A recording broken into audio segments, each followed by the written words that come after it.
Good afternoon, CAS members and friends, and welcome to today's CAS webinar. My name is Allison Delcauzo-Behrens, and I am the chair of the Morris County Community Assistance Services Committee. Before we start, there are a few housekeeping items I would like to review. The first is that this webinar is being recorded and will be uploaded to the CAS YouTube channel. The second is that comments and questions are welcome. You can enter them into the chat, or if you are connected to audio and you are not interrupting the presentation, you are invited to make comments or ask questions through audio. Just please remember that we are recording. This is the first webinar in the Connecting the Dots webinar series, presented together with the Drew University Neighbors in Need Project and the Morris County Fair Housing Committee. Each webinar is being held through a different technology platform every Wednesday in July. Next week's webinar will be a tenant workshop. The webinar on July 22nd is focused on resources for and outreach to landlords. And the last webinar on the 29th is focused on Morris County's plan for landlord engagement. I hope you'll join me in promoting and supporting these webinars. Today's webinar is mostly for providers. It is called Landlord Tenant Law in the Time of COVID, Changes, Updates, and New Resources. This discussion will be a survey of what's new, what remains the same, and current developments in tenancy law. The conversation will be directed towards preventing homelessness in New Jersey in the time of COVID-19. Today's presenter is David M. Saltzman, Esquire. David is the managing attorney of the Morristown Office of Legal Services of Northwest Jersey, Inc. David is admitted to the bar in New Jersey and has been practicing law for 20 years. David advises and represents clients in the Landlord Tenant Court, as well as in the areas of bankruptcy, guardianships, and consumer law. Legal Services of Northwest Jersey and their highly trained attorneys, volunteers, and staff appear in the Tenancy Court in Morristown every Friday morning, before COVID-19 that is. They accept walk-up clients at the time of court.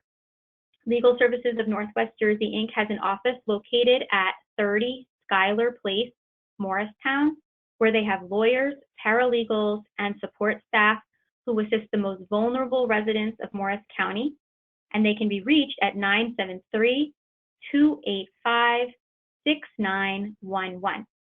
Now I'll turn the presentation over to you, David. Hang on one second, you're muted. Okay, your mute is off. Sorry about that. No, that's okay. I get it. I get it. Thank you very much, Allison, for your kind words. I appreciate it. I'm pleased to be here today speaking to everyone. I think I've been allotted an hour's time. I think I have a lot to say within that hour. And so I'm going to try to hustle my way through it. If I hustle too much, folks can stop me and most certainly ask questions. What I've provided to everyone, besides the slideshow, which we're going to watch, is really two other attachments to try to give folks, I think, a better understanding of where landlord-tenant law sits at the moment, what resources, existing resources are available, and what new resources are available as it relates to COVID-19. And so the first one is sort of a Q&A format, and it's on our letterhead. And it's called Residential Evictions, What Tenants Need to Know. And I think it's it was drafted and approached in a way that was trying to be as most easily understood for many, many people. Further, what I also provided to you was something that I drafted. And so if there's any mistakes, those mistakes are mine. Thank you, Allison. I appreciate that. Anyway, what Allison is showing you right now, I think, is going to be very important because it really tries to get a handle on changes that have happened due to COVID, and more importantly, the executive orders that the governor has provided and put out there and promulgated as it relates to some of the issues that tenants will be facing. The second document that I included as an attachment, like I mentioned, is what I call the COVID-19 Tenancy Resource List as of July 1st, 2020. Now, I drafted that. If there are any mistakes, those mistakes are mine. If it's helpful, great. Everybody who's on this call has my permission to give it to whomever they think it might be helpful to or helpful for. Moreover, we mostly have all the same clients. So if your clients, if this would help them, great, I'm glad to hear it. There's one, even before I get started onto the substance of the matter, there's one grievous error, and it's a good thing, one grievous error that's in this document that I just want to point out. And if I leave you with nothing as part of this presentation, I want to draw your attention to the fact that the Division of Community Affairs, the DCA, right, has currently $100 million, right, that they're going to be able to provide to tenants who need assistance. The sad, very, very sad part was that the application period for those who wanted to obtain some of that money, despite all the restrictions, was going to be from this past Monday, the 6th of July, and it was supposed to end on July 10th, which is this Friday. So really just 1 week was going to be open and available. What I want to suggest to you is that period has been extended 1 week. And so candidly, when I drafted this, it hadn't changed. So it's a new change, and it's a welcome change. And so I'm happy to be wrong about that part. Okay, so I would encourage everyone here just to take a look at both of those things and get what you can from it. And obviously, if you have additional questions, I'd be glad to answer those if I can for you. What I'd like to do, if I could, Allison, is just move to the slideshow.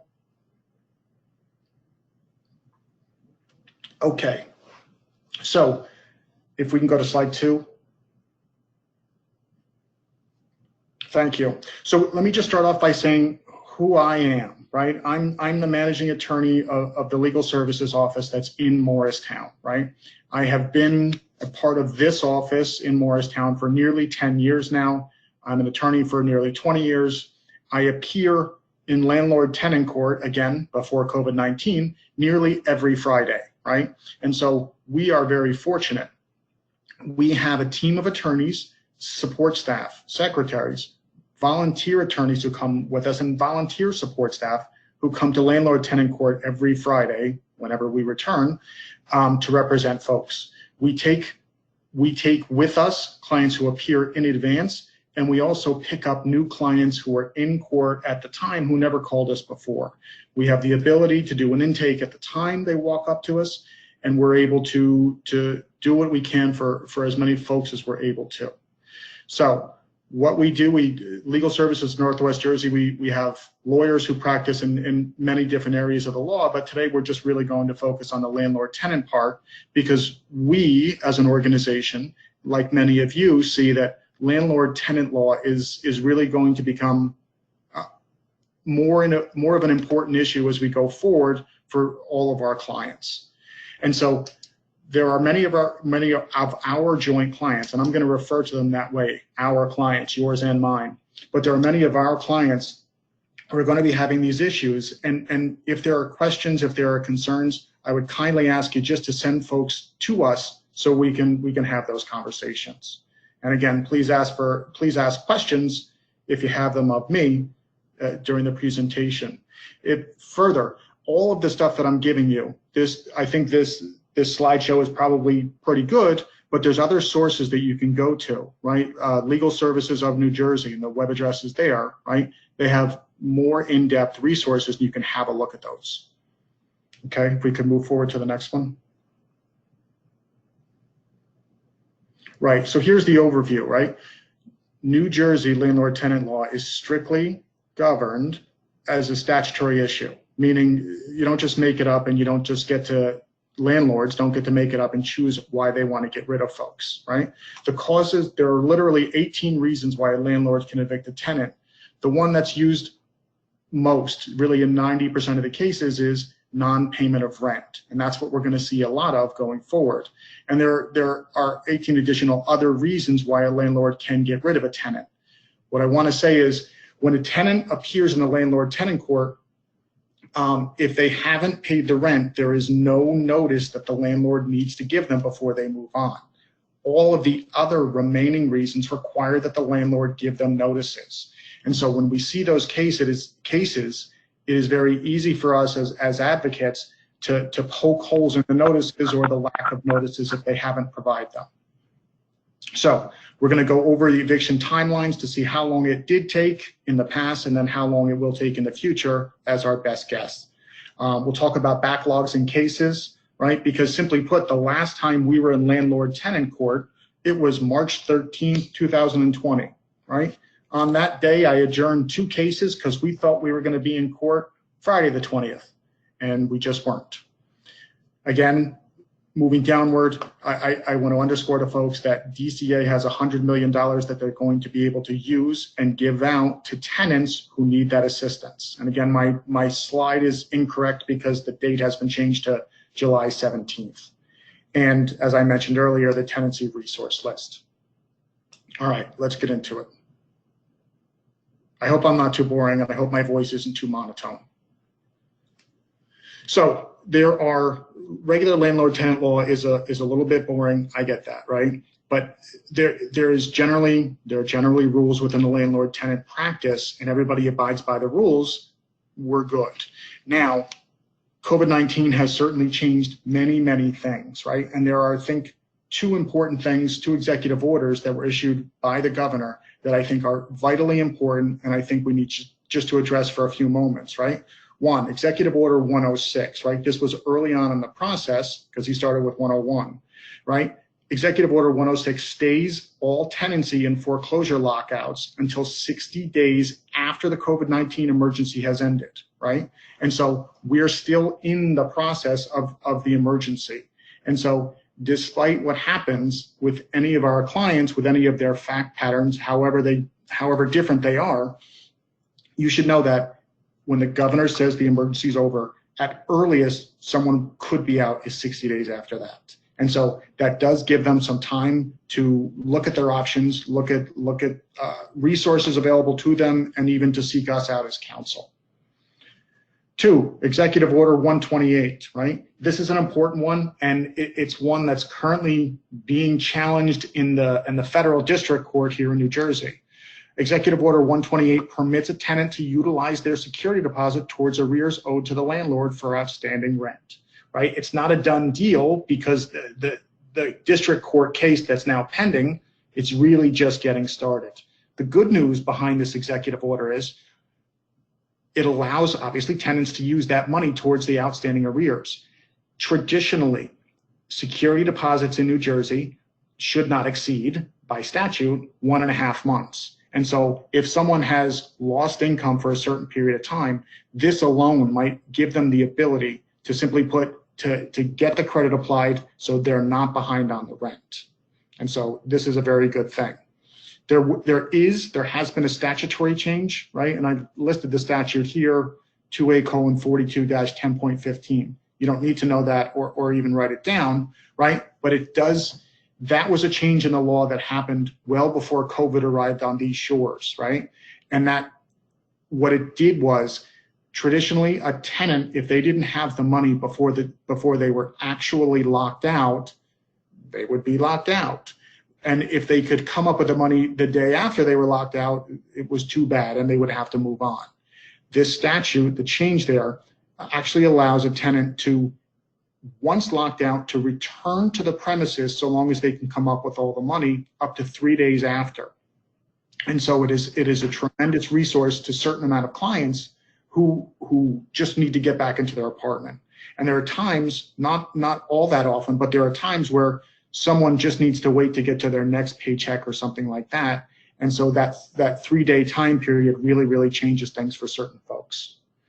One other issue I want to talk about is self-help evictions, right?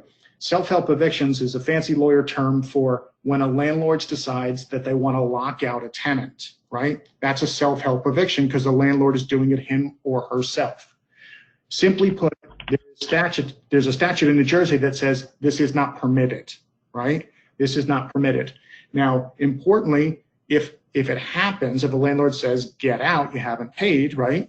You call the police, right? Those folks can most certainly call us, and that's fine. But the immediate issue, the immediate way to address it is to contact their local police department, and the police should come and they inform the landlord that they just cannot be locked out.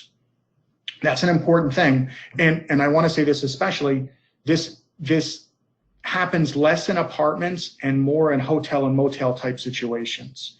And that's become sort of a big issue as well. Because if I can go back up just for a second, Executive Order 106 stayed all tenancy and foreclosure lockouts, right? But the executive order was less than fully clear as to how it relate to hotels and motels and what would happen, how long somebody would have to live there before they were determined to be a tenant at a hotel. So that's an issue that's still being litigated within the courts all around the state. We can move forward to the next slide. Self-evictions, right? I rewrote this morning because I just wanted to sort of bring this up. There are times, I know that this exists, even though I don't talk to these folks. There are times that folks get a notice from their landlord and they don't talk to anybody about it. They don't call an attorney. They don't do anything. Landlord says, get out. And the tenant says, well, I guess I got to get out, right? And the folks just vacate when they don't necessarily need to go. Now, knowing that happens and knowing I don't know who these people are means I can't probably do too much about it. Some of the reasons that the folks leave is just because they thought the landlord said so and they own the property and they don't want to have a negative record with the Landlord Tenant Court, and they're afraid that future landlords will be able to see and know that they've been evicted. I want to encourage you, if you come across folks who have this specific issue, to have them talk to us, or at least talk to one of your staff, and put them over to us, simply put, because they don't have to leave, right? Right now, no one has to leave. There's no lawful evictions that are occurring right now, right, until 60 days after the emergency is over. So no one needs to go. My real simple concern here about this is I'm afraid that as hard as it is for people to stay where they're at, there must be an equally difficult, insurmountable obstacle to overcome in finding and then moving into a new place. And I strongly suspect that if tenants are currently being evicted and they end up trying to find a new apartment, that new landlords might be very suspicious of them and give them a very difficult time.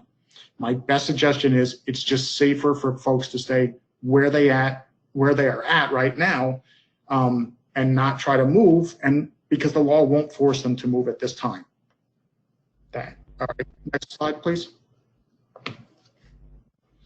Right, so I'm going to go back to some more of the boring stuff, and I apologize for that. Here in New Jersey, again, landlord-tenant law it's an issue of statutory construction, right? And so there are really two different statutes where I think it's important for folks to know things, right? Where the left column is the one we like, right? Simply put, this is what we call the Anti-Eviction Act, right? The law tells us what it wants us to know about it, right? And this applies where the landlord doesn't live there, it's not owner occupied, and it has 3 or more rental units, right? And it requires the landlord to register the premises with the town. And very, very important is that the end of the lease, right, is not a cause for a landlord to evict. The other column is where a landlord resides in the premises, right? And where a landlord lives in the premises, they have the opportunity to get rid of tenants that live there in their house underneath their roof. It's easier for them to get rid of them, right? And so they have less requirements. It's unfair, but really the legislature saw fit to give a landlord who has that type of arrangement to give them some more power for their house. Next slide, if you could. Right, so the most common causes of eviction, right? The simplest one, 90% of the time, right, is going to be non-payment of rent, right? And to a certain extent, there is less that can be done about this, right? So, however, a tenant is entitled to pay the landlord before a judgment is entered, meaning pay the landlord the amounts due before they get to court. And if that occurs, right, the landlord has to dismiss. The court will dismiss the matter. There's really nothing more that the court can do than dismiss, right? simply put, the landlord cannot refuse the rent. And more importantly, from a discrimination perspective, landlord can't refuse the rent if it comes in the form of a check or other resources from a governmental entity, right? If they're going to get some sort of temporary rental assistance or something else, right? The landlord can't refuse the rent based upon the source. And mostly when we're talking about COVID-19, this is exactly what we're concerned about and are afraid of, right? It's going to be the non-payment of rent cases. Now, for some of those folks, that's going to be 3 now that we're in July, coming up on 4 months where they haven't been able to pay the rent. And so this is, I'm sorry. Right. Simply put, this is what we're concerned about. There are going to be these other cases, and I get that. But on the other hand, these other cases, which we can address and we can work towards, they're going to be a drop in the bucket because we know, right? We know. I think I know. Let me put it that way. I think I know that when the Landlord Tenant Court opens back up, that there is going to be a tidal wave of non-payment of rent cases. And so they're mostly 90%. I think they're going to move up from that. However, there are going to still be some other cases, and certainly you can refer those to us and we can talk about those. If we can move on to the next slide. Right. So as I mentioned before, 90+%, right? 90+% of landlord tenant cases are non-payment of rent, right? When that occurs, right, you get to pay. If you can pay, you get to stay, and if not, you'll eventually need to go. We'll talk about the procedure and the length of time in that, but essentially most tenants, what they will end up doing is try to work out a settlement, if possible, at the time of the trial. Now, again, I don't necessarily know where this is going as it relates to COVID, but this is what it has been in the past, and that's the only basis I have to compare it against, right? The landlord at the time of trial has the right to demand all the rent that they are legally due, right? And they can demand it on the day of trial. And if not, right, simply put, they can request that the court give them a judgment for possession, and the court will do so, right? Tenant has the right to pay the rent that's legally due, right? And we can talk about what legally due actually means, but they can pay that amount by up till 4:30 p.m. on the date of trial.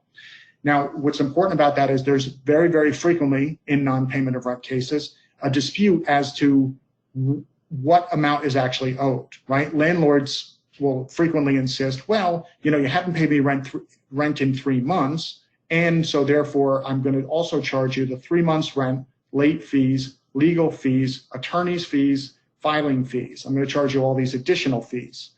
Now, what's important is, as a general principle and an issue of law, right, a tenant can only be evicted for non-payment of actual rent. Now, what's important here is that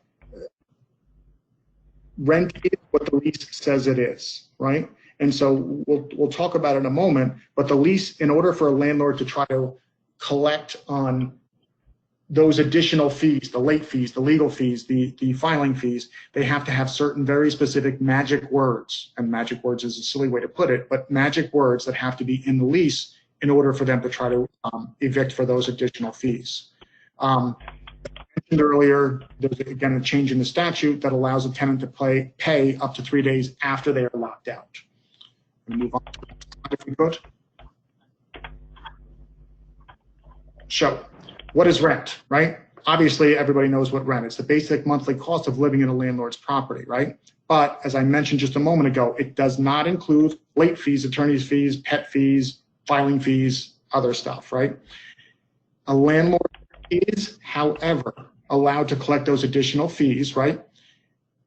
If those fees are included in a written lease, and that lease can expire and may have expired. However, as long as they're included in the lease and they have to say the magic words, here's what those magic words are, and they are written literally in parentheses, right? It has to say either additional rent or as additional rent, right? If it doesn't say those magic words, all the landlord can do is just collect the rent money and can't collect those additional fees. And that stinks, but that's true. And this is a simple quirk in the law that we're allowed to exploit very often to try to bring down the amount due for lots and lots of tenants, right? When this language here isn't exactly crystal clear. Addition of fees may be barred by rent control. Simply put, if you're a Section 8 tenant, right, under no circumstance can the landlord evict you for anything other than the payment of their Section 8 portion of the rent, right? And so you have this federal program for Section 8. DCA has their own voucher. If you have any of those voucher programs, landlord just can't collect those additional fees, so it's only the rent, and it's their portion of the rent, not the governmental portion as well. We can move forward to the next slide.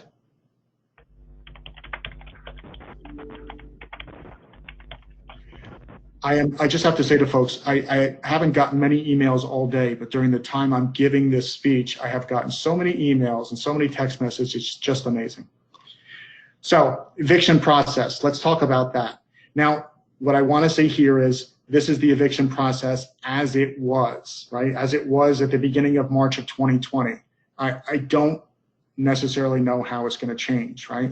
But simply put, rent is due on the first of the month, right? There's a 5-day grace period. It's not really codified in any statute, but there's a 5-day grace period that everyone understands allows a tenant to pay by the 5th, right? If the rent remains unpaid, and usually landlords don't file after the first month is missed, usually they'll generally wait until the second month is missed, right? Landlord files a summons and verified complaint, which needs to be signed by the landlord and an attorney if there is one. And specifically, right, there's a form, the form that the landlords use. It's provided by the courts and it's very simplistic. It is a fill in the blanks type of form, right? In that form, the landlord needs to specifically list the reasons why a tenant or a landlord is trying to evict a tenant, right? And so it has to say what those reasons are. If it's non-payment of rent, the landlord has to say that it's that, and have to specifically state which months weren't paid. Moreover, if it's other reasons, right? If it's a noise complaint, if it's I don't know, their failure to pay increased rent, landlord has to list all of those in detail with specificity so that the tenant themselves can actually defend against these matters. Generally speaking, the tenant gets served by mail and personally, right? And they have to, under the court rules, be served 10 days prior to court. Then they have to appear on the court date, the trial date, which is included on the summons for each and every summons. If we can move to the next slide. Right, so if a tenant doesn't appear, this is important, they don't appear, right, the court will enter a default, right? Or if the landlord doesn't appear, the court will just dismiss the case, simply put. Now, each and every case that appears in the landlord tenant part is mediated, right? It's mediated by court staff, but you gotta be there in order to actually get mediation. And so when you're there and when the court tries to mediate, folks have the opportunity to sit with a trained court mediator who is a member of the court staff to see if some resolution can be reached. If it can be reached, they'll fill in, there's basically two agreements, either a pay and stay agreement, which is somewhat obvious by its title, right? You pay and you're able to stay, and usually that's done via a payment plan, or a pay and go agreement, right? And that's somewhat of a misnomer. Really, it's a no pay and go. Generally speaking, there's going to be some folks who are just unable to pay the rent, and they traditionally will work out possibly some additional time so they can leave and vacate the premises, right? And if that's the case, there's also a stipulation of settlement. If something else can be reached, very frequently they'll use a stipulation of settlement. But these are all forms utilized by the courts and that are available to anyone so that they can try to work out their agreement with the support and assistance of the trained court staff. There could be a breach of agreement, and that we'll get there in a moment.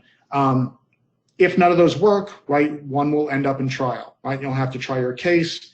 And for those who don't have attorneys, it's quite difficult. Rules of evidence are complex, and courtroom process and procedure is a bit difficult. At the end, if the tenant can't make out their case, and then the court will enter what's called a judgment for possession, right? This is the first of the court acts that are really going to be impactful towards folks. Thereafter, after a judgment for possession, probably about 2 weeks later, it's 8 days later, a warrant of removal can be filed, but usually it takes a little more time than that.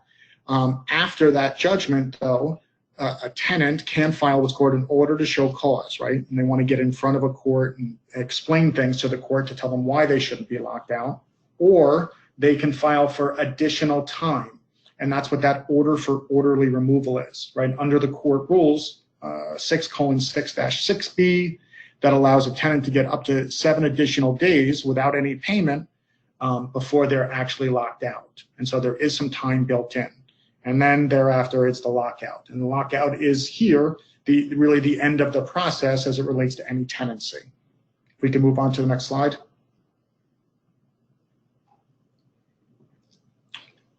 Right, so as I mentioned earlier, right, 90% of the cases are non-payment of rent, and there is no notice required in non-payment cases, right? That's important.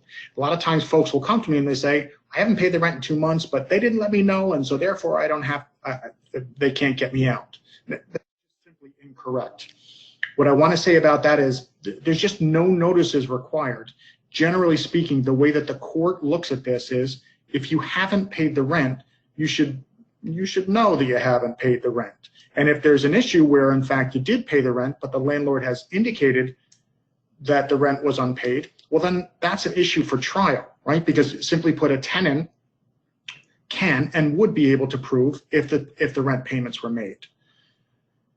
All the other cases, the other types of cases, the noise complaints, you haven't paid the increased rent, all the other things that a landlord can evict you for under the statute, right, require the landlord to give you notices, right? And those notice requirements are laid out in the statute. Specifically, when there's an issue, and I'm going to use a noise complaint because everybody can really understand that. When there's an issue where a landlord tries to evict a tenant, right, they have to first send them a notice to cease. And I think what's important about this and what I'd like to describe is the notice to cease is designed so when the landlord gives the notice to the tenant, it is something that can be cured, right? That the tenant can fix this when the notice to cease comes out, and they can say, okay, I've been making too much noise, therefore I'm not going to make any noise. But the point I want to make is that just because a notice to cease is given to a tenant, it doesn't mean that the landlord-tenant eviction process has started and will definitely move forward. If the thing that the landlord is complaining about in the notice to cease stops, then the tenant is permitted to raise that at trial as an issue, right? You told me to stop paying the rent late, and so in fact, I've been paying the rent on time ever since then. And so it's not just a done deal. The next step is the notice to quit. And what I want to say about that very specifically is the notice to quit, both the notice to cease and the notice to quit require the landlord to give specifics about whatever it is they're complaining about, right? That you paid the rent late on March 1st, on April 1st, on May 1st, on June 1st. And they have to list all the specific acts that the landlord is complaining that the tenant did. And so the notice to quit has to be other additional acts that occurred after the notice to cease came out. And so they work together in conjunction. And so very frequently, a landlord will file a notice to cease, but not a notice to quit, or a notice to quit, not to cease. But their timing, times, dates of the activities complained about won't line up. And that's a way for someone like me to try to work towards getting my client more time and possibly even getting the case dismissed. So it's a good thing. This is very specific. Those notices, again, if this is for other than non-payment of rent, those notices have to be attached to the summons of complaint. This is vitally important. And if they're not, right, the court rules permit the judge to dismiss those matters immediately. So you're strired. If there's no notices that should be attached, the court is just going to dismiss. And so it deprives, I never like to say this in front of a judge, but if there's no notices, it deprives the court of jurisdiction to hear the matter and ultimately to evict our clients. So that's a strong thing and a powerful thing just based upon the paperwork. Guys like me, attorneys in my office, we to a certain extent make our living in exploiting some of the deficiencies that landlords have in their papers when they file them on their own or even with counsel. And that's where we're sometimes the most helpful. If we can move on to the next slide. Right, so pre-COVID-19 eviction timeframe is generally speaking 6 to 8 weeks. And I count that from the time when the landlord officially files the summons and complaint. And if the tenant doesn't appear and nothing good happens, I count that 6 to 8 weeks from the start, meaning the filing of the summons and complaint, till the ultimate lockout in matter. As we discussed earlier, per the Executive Order 106, right, we don't know what that's going to look like on a going forward basis. I'm very hopeful that the 6 days will remain there and tenants will have time to move, but I just simply don't know. Simply don't know. If we can move on to the next slide, please. No, next one after that, sorry. Right, so here's what I want to talk about, and I think this is vitally important, right? Per the Governor's Executive Orders 106 and 108, right, no evictions can occur until the end of the declaration, right, which is still right now, right? We were still within the emergency, right? So plus 60 days. We don't know when landlord tenant court will in fact really start, right? To a certain extent, on some of the oldest cases, the cases that were existing in March and had March trial dates, the court is trying to get hearings held on those cases and trying to get some of those moving. But there has been opposition, even as late as I think it was yesterday or today. There was an article on NJ.com of concerned citizens trying to put together opposition to the courts moving forward with these type of hearings to try to give tenants the opportunity to be heard in these matters and really to obtain counsel. So I think that's a plus and that's a positive. But at this point, we don't know when the landlord tenant court will start. And I think nobody knows, right? I think the court, it's safe to say from my perspective that the court is chomping at the bit. The court sees these court calendars increasing on a daily basis, but there's nothing they can do about them. Now, when I say these cases are increasing on a daily basis, here's exactly what I mean. The process right now is that a landlord can file the court papers, right? They can get a docket number assigned to them. And so you can see, if you're looking in your case, or if you do a search on your name, you can see when cases are filed. But right now the court isn't assigning trial dates and they're not sending them out for service. And so they're although I don't know for certain, there is likely a large volume of cases that are sitting there just waiting to go out in the mail and just waiting to have trial dates assigned to them. And so I think it's unclear, moving on to the next item, what will the process be when we return, right? Because the way that it used to work here in Morris County is that every Friday morning there would be landlord tenant court until all the cases were resolved. That might be by 11 a.m. or that might be by 4:30 p.m., but you knew that they were going to get resolved. This is a guess, but I do believe, based upon social distancing issues, that the court, instead of having one trial court date per week, I strongly believe that especially in the landlord tenant court, that they're going to have multiple days per week and have significantly smaller calendars. And what has been suggested to be my court staff, but it isn't policy, is maybe they'll do Monday, Wednesday, and Friday, and they'll have a morning calendar of 15 or 20 cases and an afternoon calendar of 15 and 20 cases. And they'll do that maybe Monday, Wednesday, and Friday to try to catch up on the backlog that's been occurring for the last 3.5 months, but also so that we have fewer people, that you can give more distance in between and folks can try to stay safer. But we're at this point, if things don't, I think, change in the near future, if the calendar turns to September and we don't have a clear idea of when the landlord tenant court can return, I strongly suspect that the court is going to go almost exclusively to a remote hearings type of format. We are opposed to this as a organization, right? Because we want people to have the opportunity to have lawyers, right? And when we appear in landlord tenant court every Friday, folks can come up to us, right? They can ask us questions, they can talk to us. But if all those hearings are done remotely and someone's doing it on their home laptop, there's not the opportunity for them to talk to attorneys and actually engage them with their questions. So I laid out the proposed process of what I think it might be, but again, nothing is firm right now. And that's somewhat unsettling to us as advocates, but we'll figure it out in the near future as soon as the court gives us some sort of framework. If we can move on to the next slide.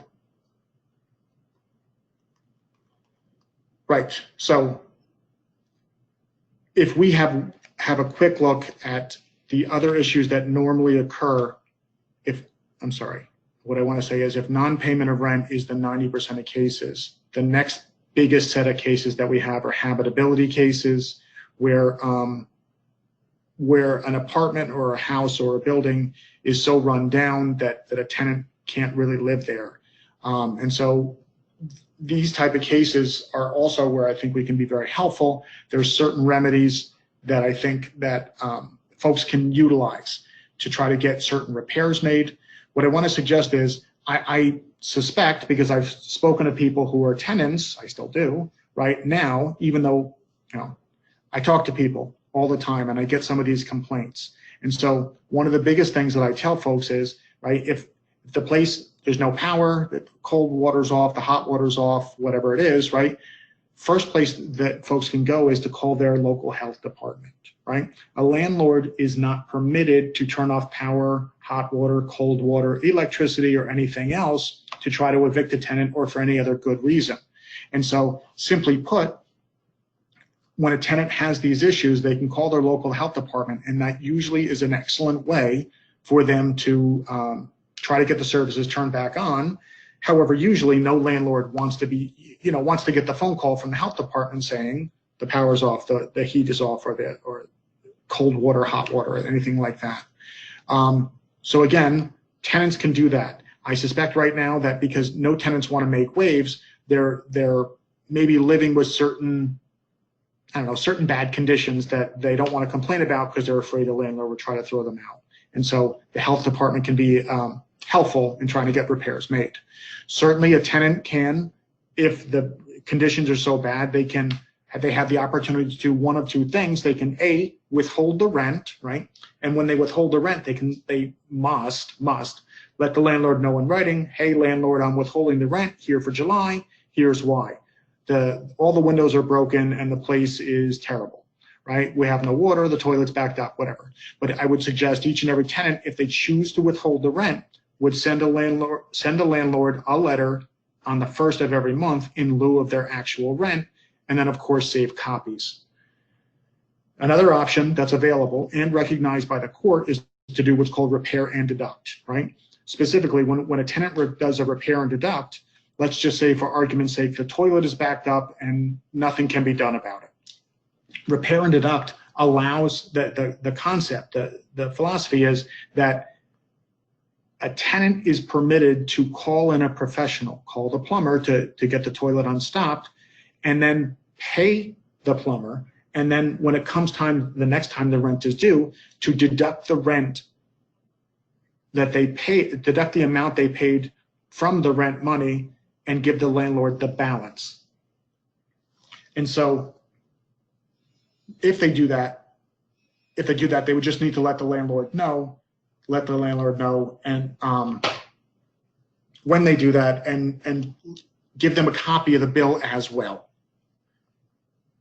We can move on to the next slide. Right, so rights when not on lease or not a lawful resident, right? And so specifically, someone's citizenship status here in the United States does not affect their ability to occupy a premises, right? When we talk about leasing and tenancy generally, right? Your citizenship means nothing about it, right? Means nothing about it. And so therefore, a landlord can't evict you because you're not a lawful citizen, right? Tenants can only be removed by a court officer, an official of the courts, right? And so it has to happen through the lawful court process, right? No tenant, this is important, and I sometimes break this down to its simplest part. No tenant in the state of New Jersey is evicted without a court order, right? And so the landlord doesn't just get to do it whether they went to court or not, right? What's important is tenants, as I mentioned earlier, have very, very specific rights, right? But other folks, right, have less rights and they can be removed on a simpler process, right?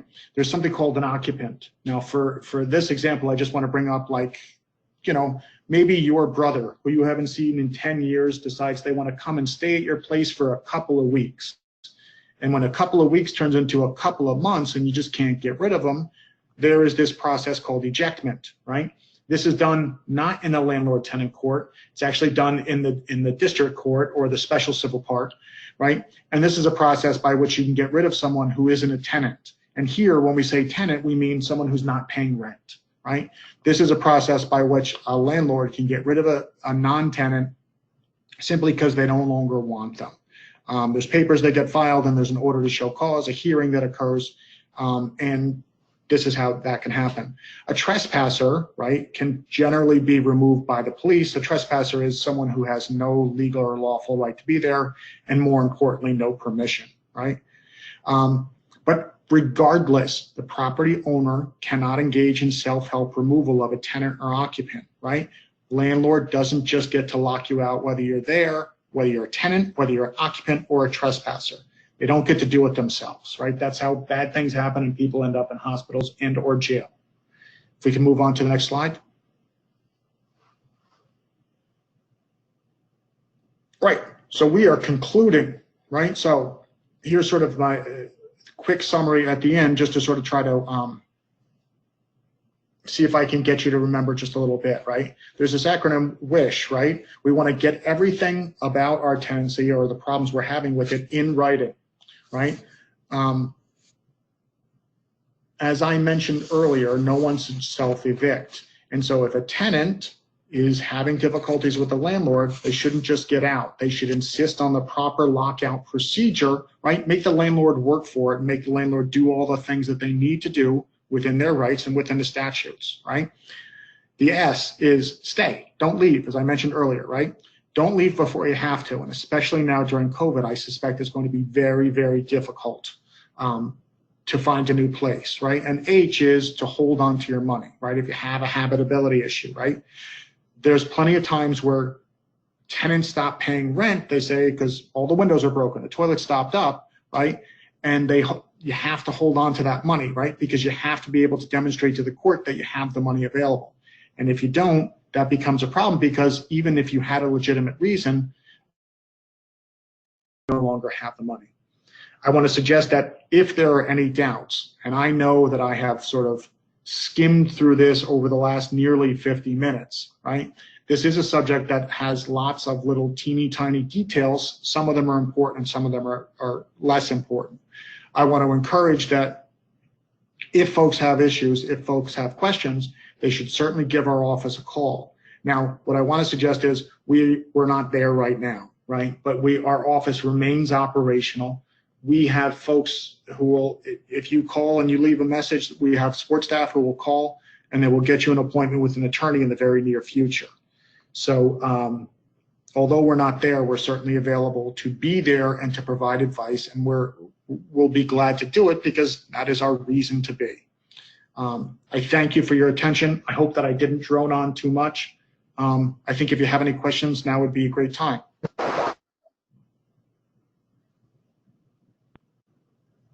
Hi, everybody. So everybody is unmuted at this point.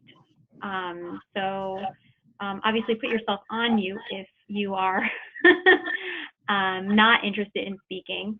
But I would encourage you to ask any questions you have. Take yourself off mute and ask any questions you have by audio, or if you have any questions that you didn't want to say out loud, to put them in the chat box. We do have a question in the chat box already, David. Here it is. We have a tenant with a PBA DCA voucher who has moved out of her unit but left her adult son and his family behind in the unit. The son is not listed on the lease. Any advice? So the advice that I have is, under each and every voucher issued by DCA and even the federal government is a requirement that that tenant personally reside in the premises. And so I would suggest that the voucher is at risk by her, right. I would suggest that she's putting the voucher at risk by not being there. And if possible, I don't know all the facts, we as an office always view when someone has a voucher, we always give them a higher level of service because we want to protect the voucher. And so if at all possible, that person should try to move back in so she can be living where the voucher is so as not to put the voucher at risk. However, if the question is, can the son get the voucher? I would suggest that the voucher holder has to contact DCA and see if they can transfer that voucher over to the son if that person no longer needs the voucher for whatever reason.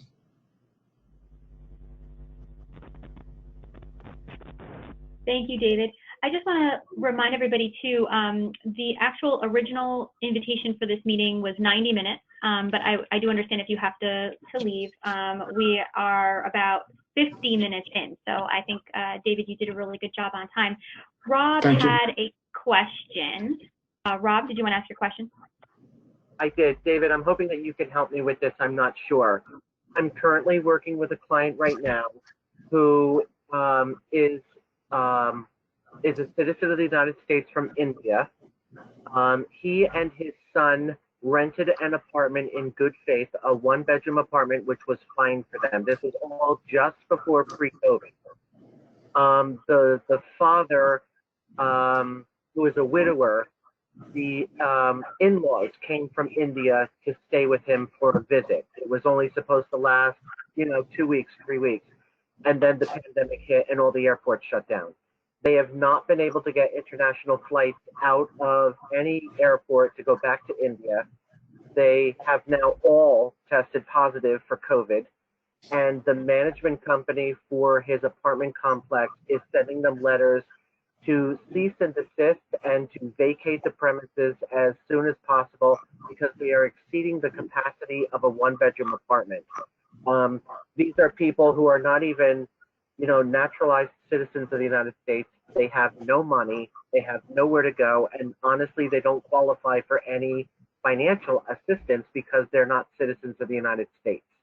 I made contact with the management company, explained the whole situation, also explained to them that as a result of the memorandum, they cannot evict despite the reasons, especially considering that everybody in the household has now tested positive for COVID, but they are continuing to send messages to this family. And obviously, as immigrants from India, first generation, they're like completely freaked out. They're calling us constantly. We need to intervene. We need to help. Last week, I got a telephone call from the gentleman's sister who told me that when he attempted to pay the rent on the unit, his electronic portal to the management company was shut down, and he was not able to pay his rent. Any suggestions? This is a new one for me, and I'm completely at a loss. Right, and so the biggest answer I can give is it doesn't sound like anyone can do anything differently than what they're currently doing, right? And so I get, certainly based upon their immigration status and their probably discomfort with a different governmental system and things like that, I might make them uneasy. But what I want to suggest is because of the executive order, no one's going to court right now, and therefore no one can be evicted right now. Right. I would suggest probably as it relates to the situation, there's nothing that can be done, right? Because certainly if they're unwell, physically unwell, there's who's going to take them? Where are they going to go to, right? There's no other place. They should stay where they're at and sort of hunker down. As it relates to the rent, because that's the only thing I think right now that I can see that can be done about this, they should, despite the fact that the rent's not being paid because the portal won't accept it, which I dislike, I hate portals, but they should just hold on to the money. And so, because what's happening here is, one, the landlord is providing a primary reason to evict, right? The overcrowding issue. And that is a difficult case for them to prove. And by turning off the portal, then they're saying, well, they're going to create this other non-payment of rent issue. My advice about the rent money is just this: hold on to the money, right? So when it comes time for them to get into court, and whether that's in July or August or October or November, I have no idea, but whenever that is, they can say, well, you turned off the portal, right? But there are 4 months of rent that haven't been paid, and here's that money. And so they can take care of that issue in the future, so long as they have the money to give in the future at that later date, whenever that occurs. Mhm. Okay. That's, right? that's But it actually it kind of seems to me the that, I was going with as well. right, because it seems to me as the primary problem, the overcrowding, there's really nothing that can be done at the moment. No one likes it, but there's nothing that can be done about it. Right. We even went as far as contacting the Indian embassy in Washington just to find out if there wasn't anything that they could do to help us out. And unfortunately, they told us the same thing. There's really not a whole lot that they can do. They're not in a position to provide financial assistance to these folks. And because it's an international issue and the folks can't get back home until they can, there's really nothing we can do. So they pretty much said the same thing you did. They just need to kind of hunker down and wait until this thing passes and then proceed with their regular plans. Fine. Is this Parsippany? Yes. Yeah, Parsippany has they take occupancy standards very, very, very seriously in that town, a lot more than lots of other towns. Yeah. Yeah. Okay. Thanks, Dave. You're welcome. And certainly you can refer those, once they receive the summons and complaint, refer those folks over to us. I'd be glad to talk to them. Okay. I definitely will do that. Thanks again. Good. I've lost track of questions. I apologize. That's okay, David. I'm keeping track of them. Thank you. Unless somebody has just sent you a question privately and did not post it in the full chat box, I'm looking at the questions to everybody. So this question is from Alana. Would a motel tenant be eligible to apply for the DCA COVID-19 Emergency Rental Assistance Program that closes on the 17th? I'm not sure if you know the answer to that. So I think it's going to be fact sensitive, right? It depends. I would suggest it would depend when that tenant, if we can call him a tenant, because we're not sure we can yet, when that person moved into that motel, right? The DCA COVID money here, if you look at my resource list, right, requires that they were there and they were current through the end of March, and that they must have paid their rent at that point. And so if they've moved there if they moved there April 1st, they're not going to be eligible. It has to be specifically COVID related. And so here's what I want to say. Despite what I just said, I want to encourage them to apply, because if they don't apply, they won't get the money. And so let DCA tell them they're not qualified for it. Go out there and try.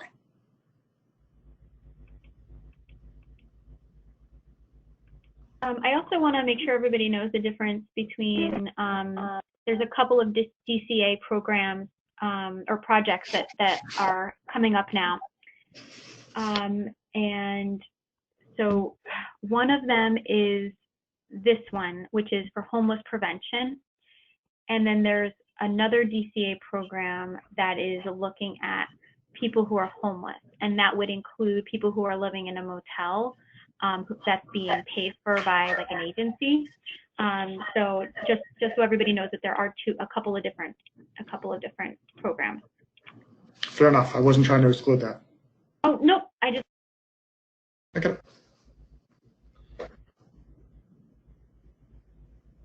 Okay.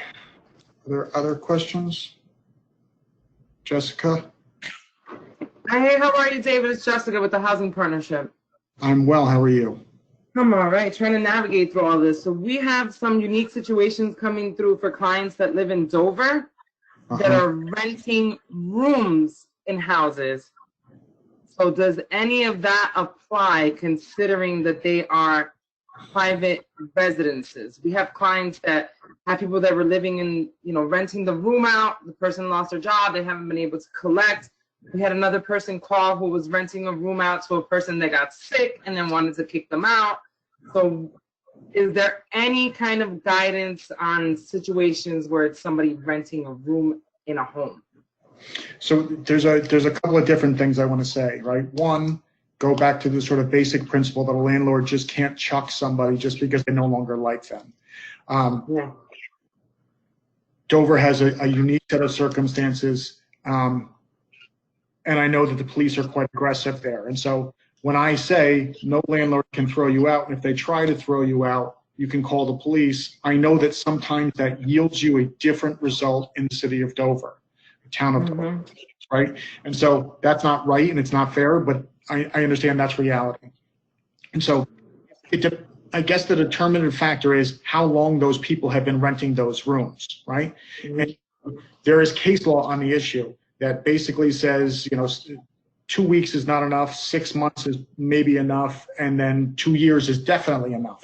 And so I would do, if a person has been living there for quite some time, they have all their ID suggesting they live at that address, they're receiving mail at that address, they've gotten some indicia, they've gotten some facts related to that this is their home and they're going to remain there. I would suggest that those folks are tenants and then would be subject to the rights afforded to a tenant under the Anti-Eviction Act.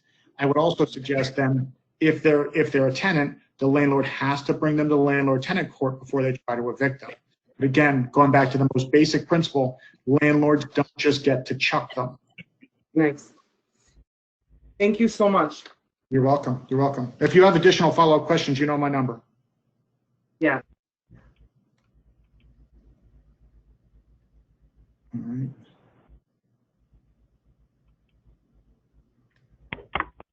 right. If I can just say this, Joni, I don't know you, but I hope you're well. So let me just say this. The DCA money, that $100 million, yes, part of it's being done by lottery, which is scary and not the way it should happen. But my thought about this is that we were initially told when that money was first discussed by the governor that he was giving it out to DCA. He did promise, and I don't know if it's still there, but he did promise that 20% of that money would not be subject to the lottery and would in fact go to the, I forget the exact term he used, but the very low income folks, and that they would get it sort of on a first come, first served basis. I haven't seen any words written to that effect recently, but I'm still very hopeful that 20% of that money will set aside for those folks. Because those are primarily my clients, not mine, but our clients at Legal Services. Hooray. Thank you, Joni. Other questions? Yeah, this is Joni. I don't know who the best contact is for Morris County, but Morris definitely has, they have a coordinated entry list. The DCA is definitely going to be contacting them for names for that 20%. Good. I'm very glad. I mean, it makes a great deal of sense. There's going to be some folks who are just so limited on income that if they were subject to the lottery, their whole worlds would change and it would really go downward. Other questions, folks?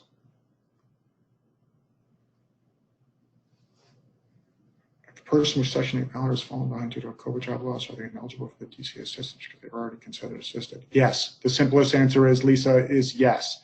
If you look at my resource list, DCA money. No.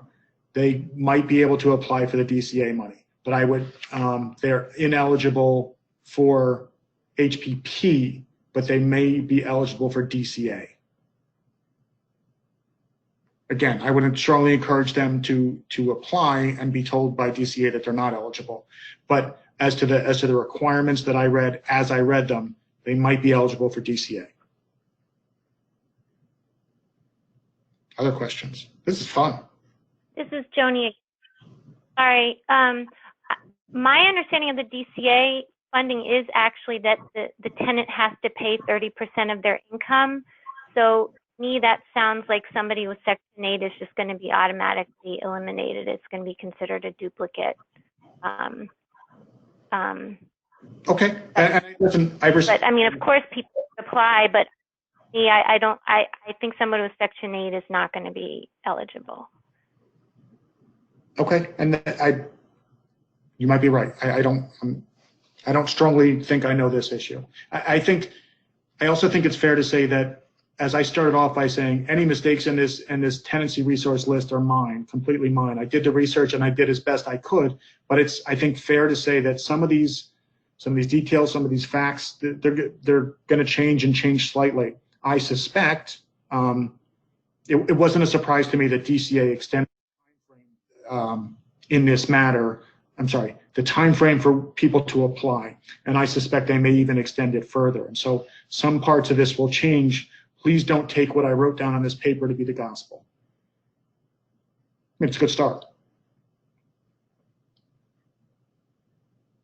Other questions? . . . . . . . . . . . . . . . . . . . . . . . . . . . . . . . . . . . . . . . . . . . . . . . . . . . . . . . . . .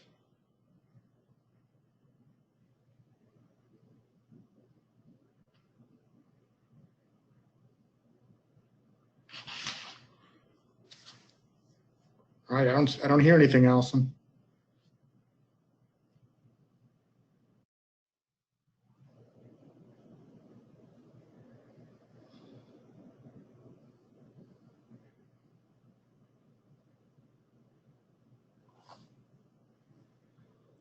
Oh, I see. All right, I don't know if Allison said there's something wrong with her audio, and as I'm still here and you can hear me, that's terrific.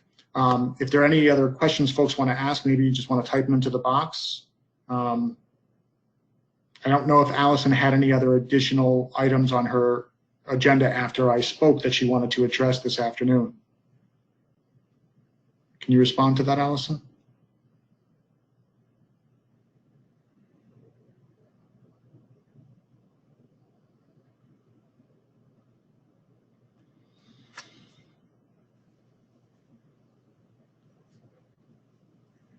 Yes, she does. Okay, it sounds like Allison has some additional issues. But I don't know what those might be.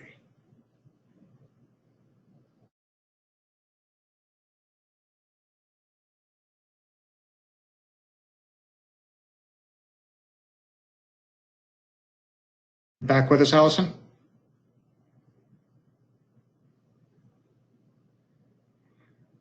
All right, so I guess I can talk about this if Allison can't, right? So this is, right, the flyer for the next webinar, right? This appears to be 1 week from today, right? And it sounds like there's gonna have an excellent, very good looking, high quality presenter who's gonna present on basically the same topics that we discussed today.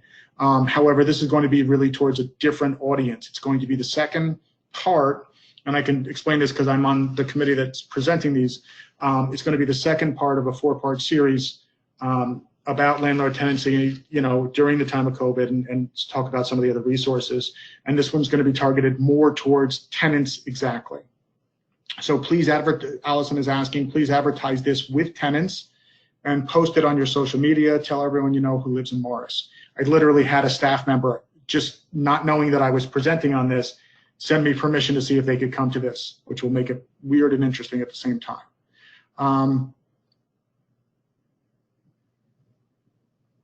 Okay, thank you, Joni. And so,